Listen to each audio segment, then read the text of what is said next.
Your good name? Saleh Kumar. Karen's Clavisல நீங்க என்ன variant கொண்டு வந்திருக்கீங்க? இது HTK+O செகண்ட் டாப் வேரியன்ட் இது. இப்போ சப்தகிரி கார் டெக்காஸ் யார் சொல்லி நீங்க வந்தீங்க? யூடியூப் வீடியோஸ் தான் பார்த்தேன். They have been doing a lot of Karen's and Karen's Clavis cars. I immediately contacted him. அவங்க ஓனர் ஜெயபிரகாஷ் கிட்ட பேசினேன்.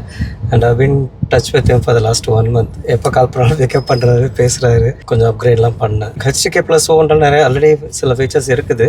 இல்லாத ஃபீச்சர்ஸ் இப்போ வேணும்னு கேட்டேன். 360 டிகிரி கேமரா, அது என்னோட ஒய்ஃப் ஸ்பெசிஃபிக்காக கேட்டாங்க. அவங்களுக்காக அது. என் பொண்ணு இந்த 13 இன்ச் பெரிய டிஸ்பிளே வேணும்னாரு அது. அப்புறம் அம்மா வயசான அம்மா இருக்காங்கன்னா அவங்களுக்காக வந்து ஒரு side foot steps and then sun film போட்டிருக்கேன். எல்இடி ஹெட்லைட் அப்கிரேட் பண்ணியிருக்கிறேன். அண்ட் நாப்பா சீட் கவர் அந்த டாப் மாடல் மாதிரி அதே கலரில் வேணும்னு கேட்டாலும் அதுவும் பண்ணியிருக்கேன். அண்ட் பிவிசி ஃப்ளோர் மேட் ஃபுல்லாக பண்ணியிருக்கிறேன். Very much satisfy. உங்களுக்கு இந்த 360 டிகிரி கேமரா எல்லாம் டெமோ எக்ஸ்பிளைன் பண்ணா நல்லா எக்ஸ்பிளைன் பண்ணாங்க. Happy motoring.